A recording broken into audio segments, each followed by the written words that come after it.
Welcome back to the Sitrep podcast, everyone, your forward operations base for all things military and historical wargaming.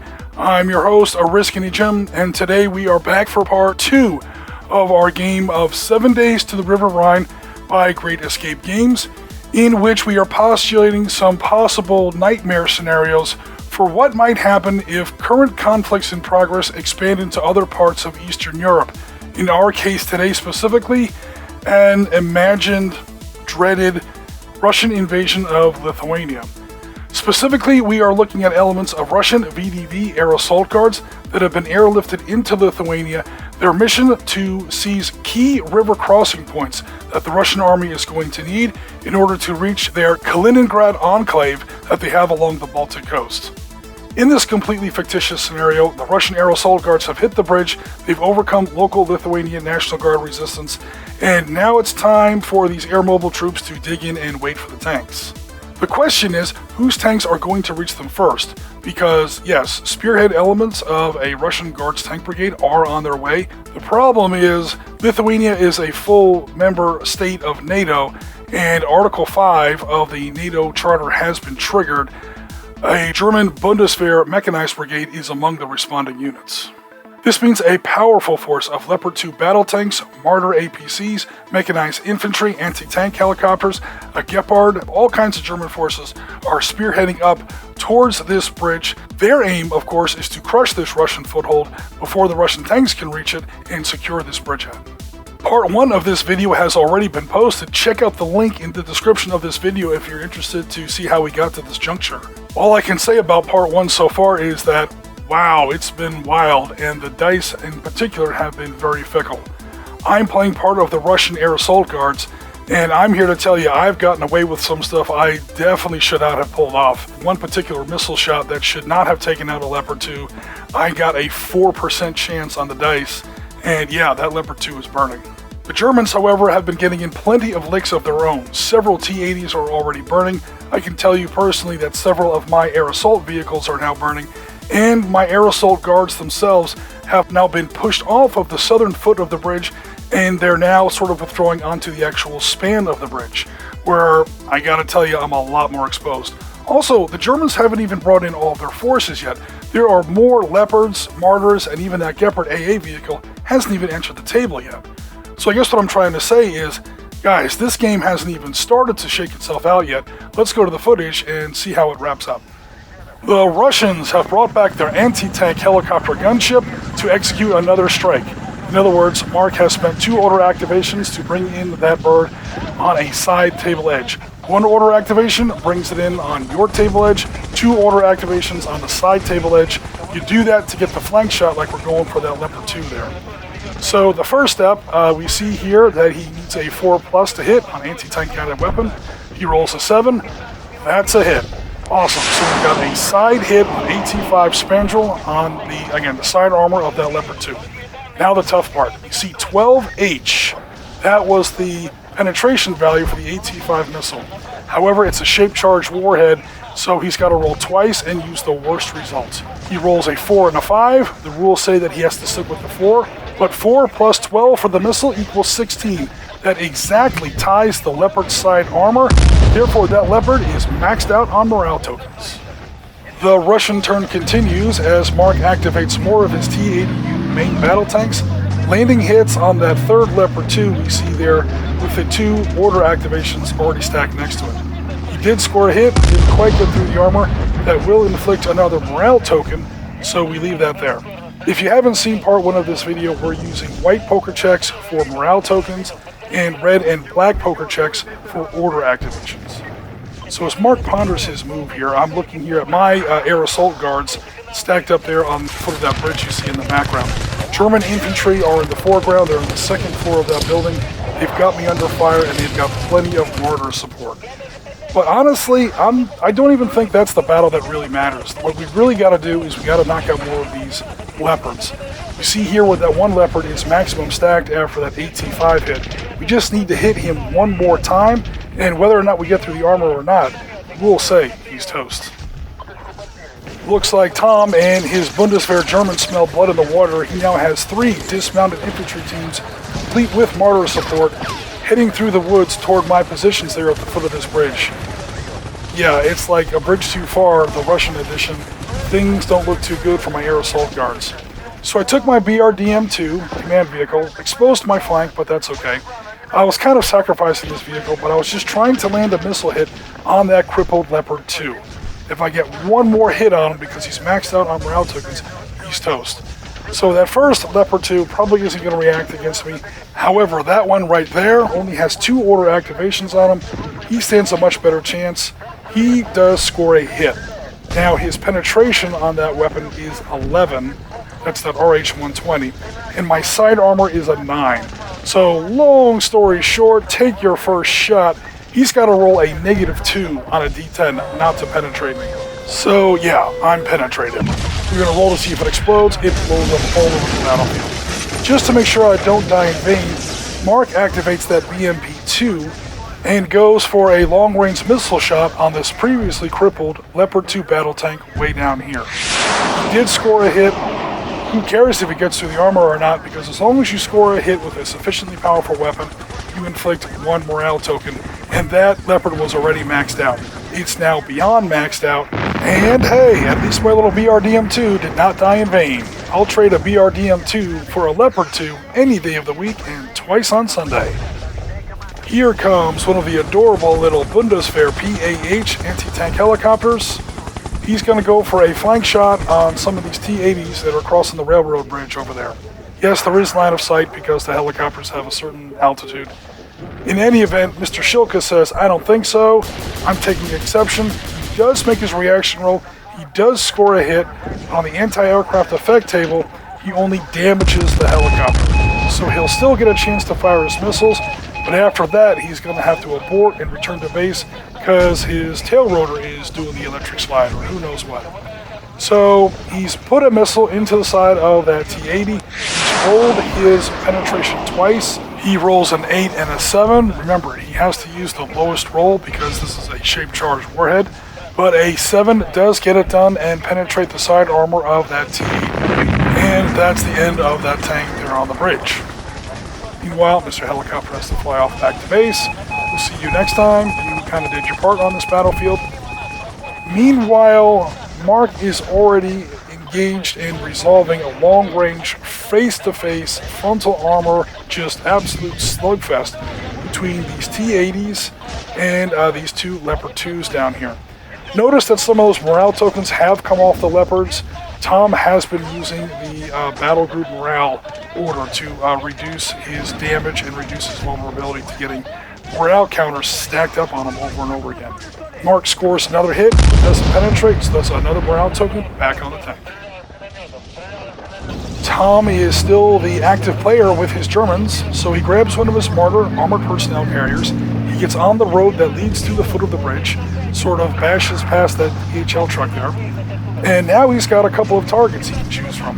My AGS-17 team there can't really hurt him because they're maximum stacked on morale tokens, so instead he's going to take 2 autocannon shots at the side armor of one of my BMP airborne assault vehicles. He hits it, he blows it up. Again, you have to roll to see whether or not the vehicle actually explodes or not. And then, yeah, this is important because clearly there are friendly infantry within 4 inches of my exploded armored personnel carrier. Great, so that adds another morale token onto him. Except now, remember, that AGS team was already maximum stacked. Long story short, take your second shot. That's what we call a twofer in the business, folks. He took 1 shot and killed 2 units with 1 burst of autocannon fire. Clearly, the autocannon fire blew up the BMD, and then the explosion of the BMD itself took out that crippled, pinned down, demoralized. There were probably a lot of wounded, maybe even some KIAs in that AGS team. And yeah, that was the end of them as well. So well done, Tom. Mark can tell that I'm clearly in some trouble here, so for support, he calls back yet again our Mi-24 Hind gunship. Meanwhile, that Gepard self-propelled anti-aircraft vehicle still isn't on the table. I kit bash built that thing just for this game. If we play the whole game and that thing never even gets on the table, I'm inclined to take it a little personally. Of course, I'm just kidding. There's also the question about a German man-pads shot, like a Stinger missile. That would use up Tom's very last order activation, so we're just going to go ahead and pass on that and fire the missile off of the Mi-24. He does score a hit. I'm not too worried about it though, because again, he has to roll twice, and oh wow. Okay, Mark got another really good roll there. That is going to be a 7. He has to use the 7, but even a 7 plus the 12 from behind equals 19. That is just enough to get through the frontal armor of the Leopard 2. Holy crap, that is the second absurdly lucky missile shot. The first one was mine in part 1 of this episode. Here's the second one. Guys, whose side is Lady Luck on? I mean, take a guess. Long story short, take your third shot. That Leopard is smoked. The Gepard self-propelled anti-aircraft vehicle is finally on the table. Thank you very much. He sort of snaked a path between those buildings, took a position in those woods, and put some autocannon fire on the crumbling remains of my air assault guards, still clinging to some kind of position there at the foot of that bridge. Meanwhile, the Leopards are still trying to get something done. They've taken out a BMP or two, but they've been failing to activate or missing.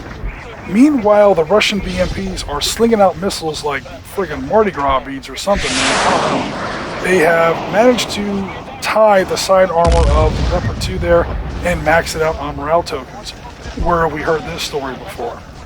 Alright, now if you watch part 1 of this video, you'll see where this Leopard 2 was forced to fall back a little bit earlier in the game. He's now back in position. You see where he spent multiple of those black poker chips, multiple order activations. He's like shooting for his life at this point.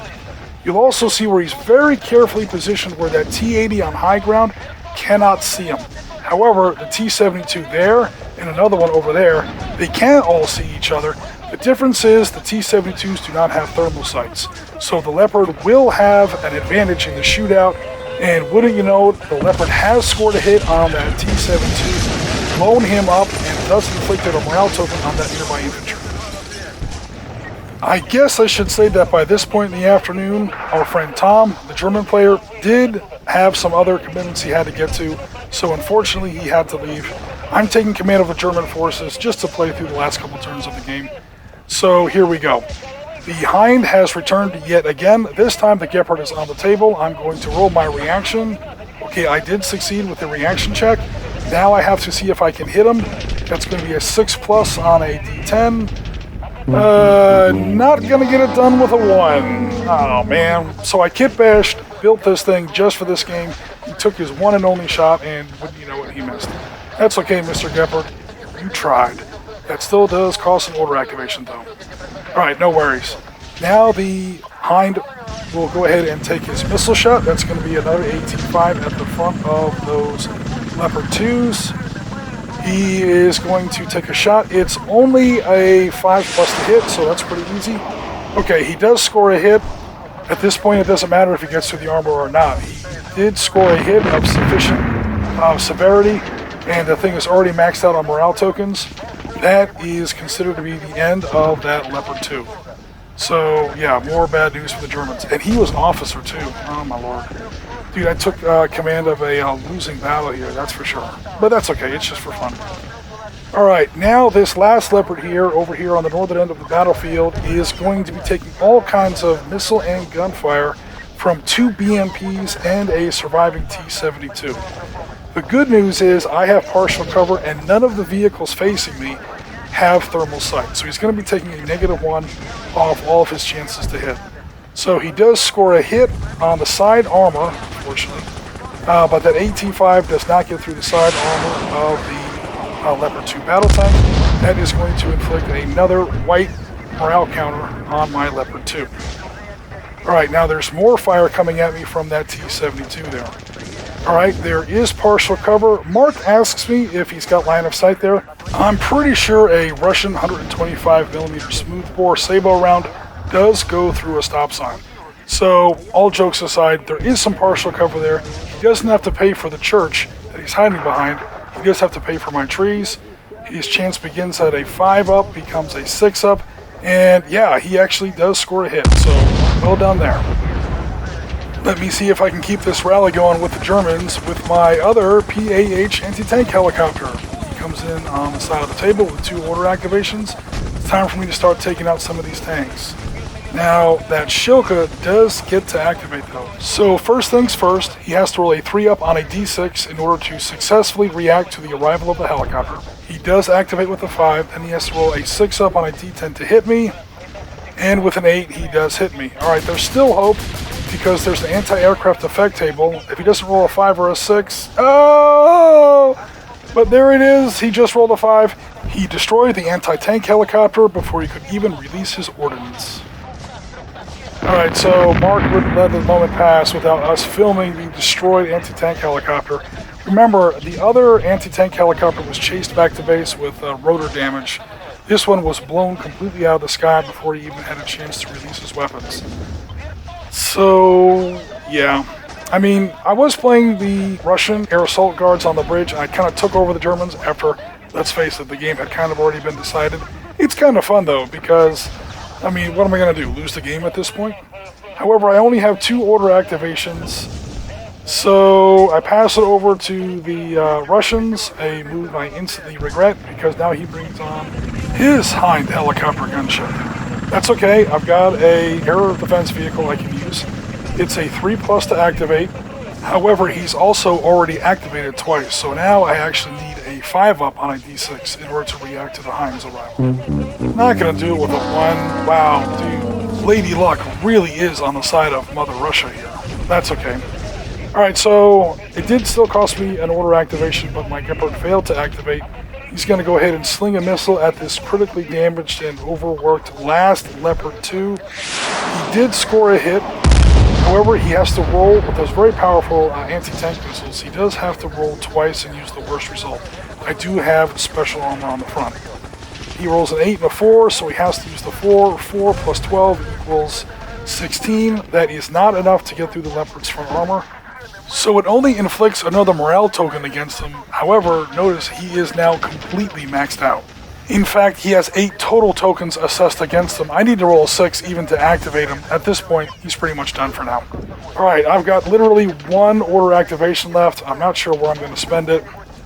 Honestly, you will notice, however, that right there at the foot of the bridge, I do have an infantry team that has reached one of the objective points. German infantry has taken the south end of the bridge. So there's one ray of hope, one bright spot.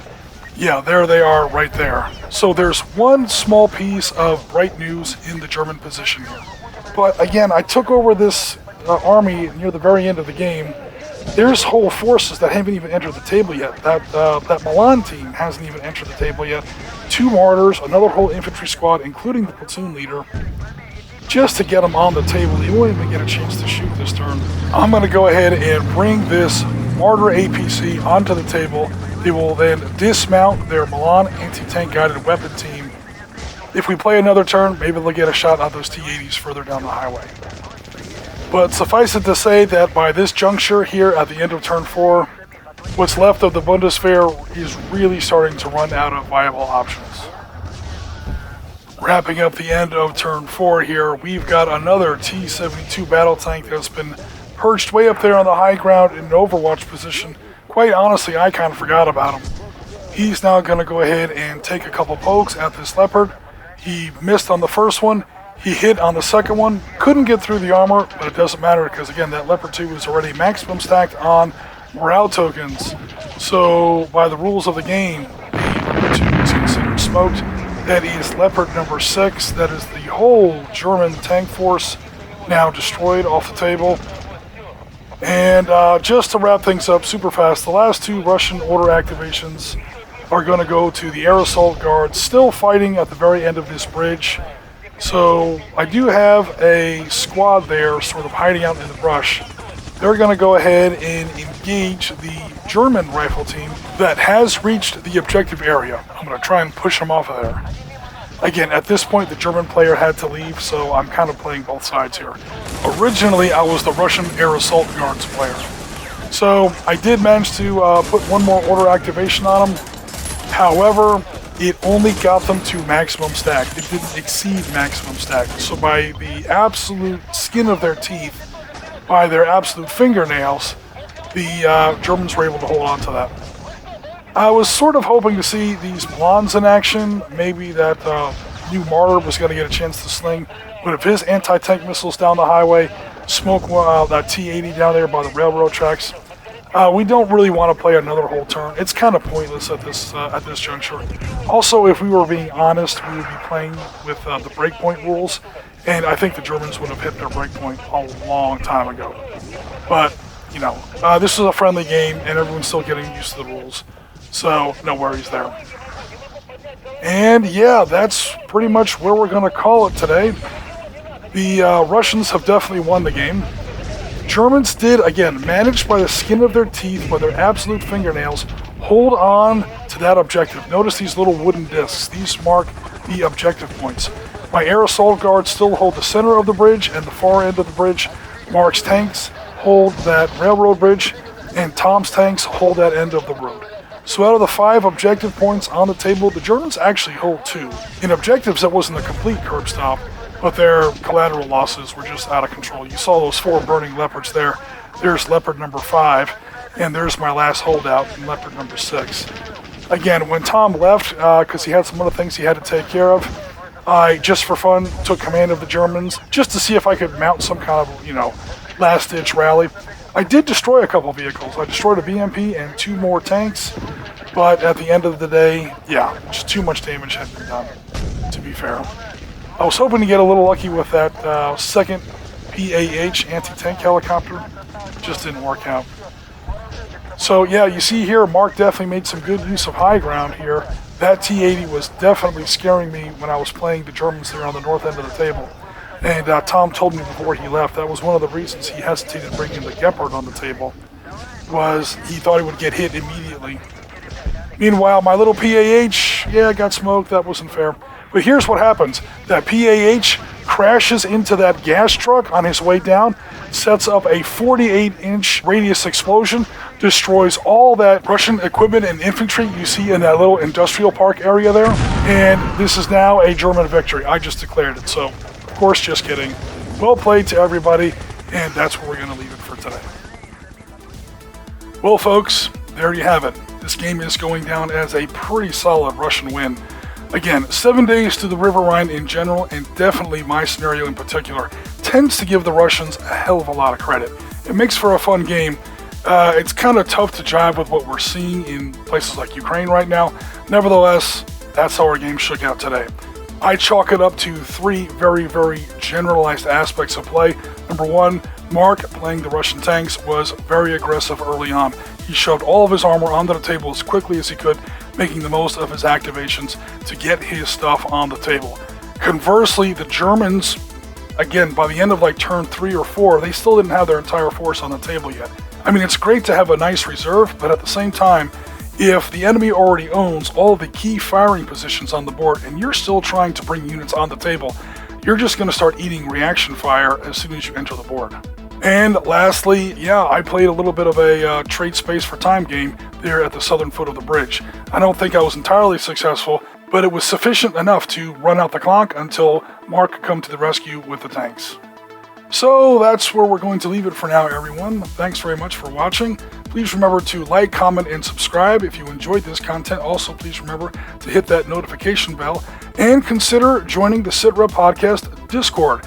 There is an auto-accept invitation link to the Sitrep Discord in the description of this video. Come by, check out what the rest of the community is doing, and hey, show us what's happening on your hobby table as well. But for now, I'm Risky Jim with the Sitrep Podcast. We are rounds complete for another episode, and as always, Tango Mike for watching.